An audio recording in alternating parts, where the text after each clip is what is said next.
Oke guys, assalamualaikum warahmatullahi wabarakatuh. Apa kabar? Semoga teman-teman dalam keadaan sehat walafiat. Salam buat keluarga teman-teman di rumah. Salam sepak bola. Perkenalkan gue Aji, gue netizen yang suka membahas bola. Jadi di video kali ini gue akan membahas tentang pemain-pemain timnas Indonesia yang sudah mulai melakukan pre-season ya. Sudah melakukan pre-season. Oke. Pertama dari Elkan Bagot ya, yang dia sudah kembali ke klub aslinya yaitu Ipswich Town, dan di pramusim ini dia sudah sering diturunkan ya, sudah mulai sering diturunkan. Jadi aku juga tadi ngelihat Elkan 2 kali ya dipasang sebagai starter. Jadi luar biasa untuk karir Elkan. Elkan ini memang pemain yang cukup konsisten dan cukup fokus ya, meskipun dia sedang bermasalah dengan timnas Indonesia, sedang mendapat masalah, tapi mudah-mudahan dia punya karir yang baik. Mau atau tidak mau dia melanjutkan untuk membela timnas Indonesia, tapi kalau dia bisa membawa nama Indonesia sampai ke pentas Liga Inggris, kita kan sudah sangat happy ya. Kita sudah sangat happy. Jadi untuk sekarang ya gak usah lagi bicara soal nasionalis segala macam ya.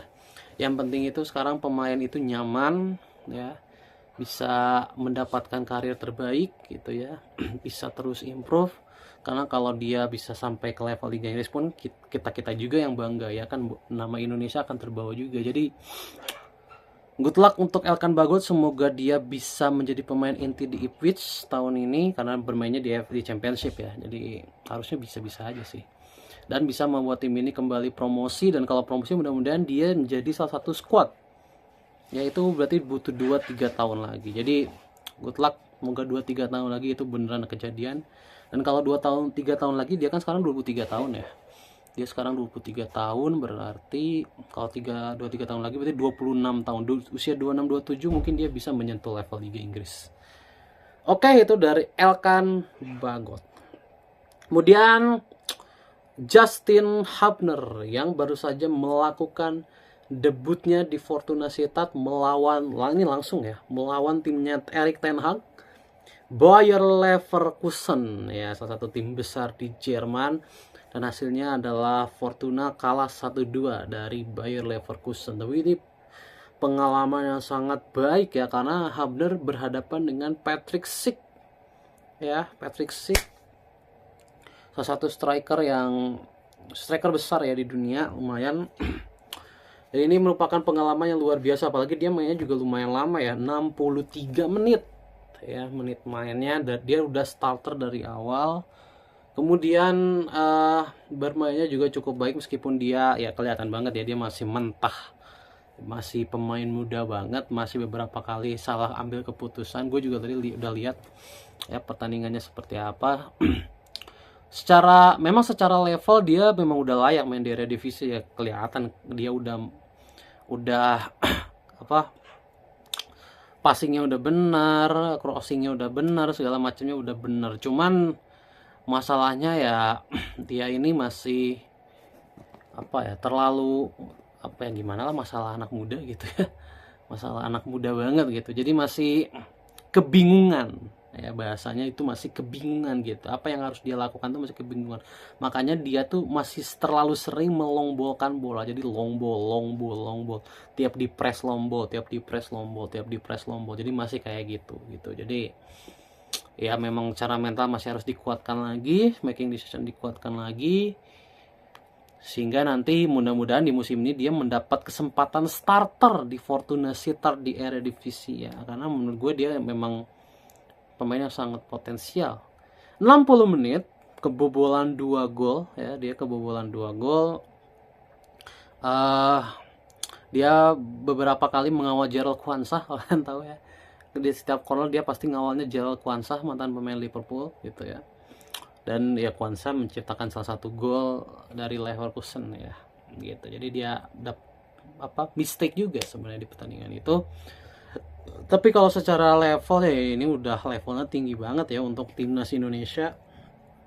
Kalau kalian lihat tadi teknik permainannya, kalau kalian bandingkan ya Hubner di Fortuna Sittard sama timnas U23 yang kita tonton kemarin, itu ya Hubner ini udah abang-abangan banget. real abang-abangan gitu. Jadi wah, ini Hafner kalau memperkuat U23 sih monster banget ini U23-nya. Ya, gila ini keren banget. Itu dari Justin Hafner. Kemudian gue dapat kabar juga, tapi ini kabarnya nggak dari portal berita atau orang-orang A1, A2 gitu-gitu ya. Tapi ini gue dapatnya dari Bung Ropan ya. Miliano Jonathans katanya akan join ke timnas Indonesia. Ini gue nggak tahu dia dapat kabar dari mana. Miliano Jonathans, gua nggak dapat info apa-apa soal dia sebenarnya. Ya, Miliano Jonathans, apakah dia beneran akan gabung atau enggak? Karena gini, pemain yang diproses untuk Agustus itu so far yang dikonfirmasi ya, itu baru Mauro Zylstra. Belum sampai ke Miliano Jonathans. Memang Erick Thohir menyatakan akan ada 2 pemain lagi, tetapi belum bisa dipastikan. Kenapa? Karena dokumennya belum lengkap dan belum masuk ke PSSI. Jadi selama ini belum dikonfirmasi, gue rasa Miliano Jonathans harus kita tunggu dulu ya. Jangan dulu langsung berasumsi kalau itu Miliano Jonathans, satu dari 2 pemain tersebut.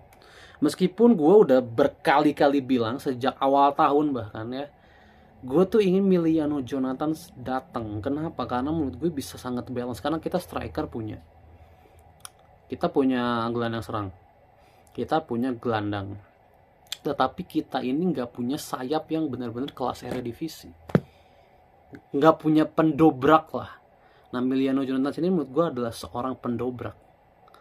Ya, menurut gue ini udah akan balance kalau udah ada Miliano Jonathans. Jadi Miliano Jonathans ini benar-benar sangat gue impikan. Karena apa? Dengan cara main dia yang sangat skillful ya, yang sangat skillful, sangat teknik banget gitu ya, Arjen Robben banget. Dia ini akan sangat bisa untuk menjadi drive-nya timnas Indonesia. Dia nanti yang bakal luak-liuk melewati pertahanan atau entah nanti ngasih assist untuk Romani atau dia bisa eksekusi sendiri. Kita butuh pemain cepat karena so far kita tuh belum punya. Meskipun kita punya Egy ya, kita punya Egy, kita punya Marcelino, tapi level Egy dan Marcelino untuk gue masih belum cukup. Bener-bener belum cukup. Marcelino oke lah pemain yang cerdas, tetapi levelnya masih belum cukup. Dia harus naik level 1-2 level lagi untuk menyentuh levelnya Miliano Jonathans. Jadi so far kita masih butuh Miliano Jonathans. Ya, jadi itu aja ini dari kabar ini. Sementara Mauro Zylstra Agustus habis reses sudah pasti akan diproses. Jadi so far kita akan ketambahan Mauro Zylstra aja ya. Untuk U23 juga dia bagus gitu ya. Oke, itu aja tentang timnas Indonesia. So far nggak ada lagi ya. Dean James belum, Hilgers belum, Kevin Dix kemarin juga udah debut ya Kevin Dix, tapi dia masih mengalami cedera, kelihatan masih sangat berhati-hati mainnya. Jadi mudah-mudahan Kevin Dix bisa starter ya, bisa main ya di Bundesliga ya, bisa debut gitu ya.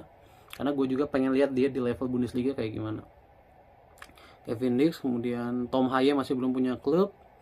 Strike Dewa belum ada lagi ya update-update yang masif. Oke, itu aja. Bye.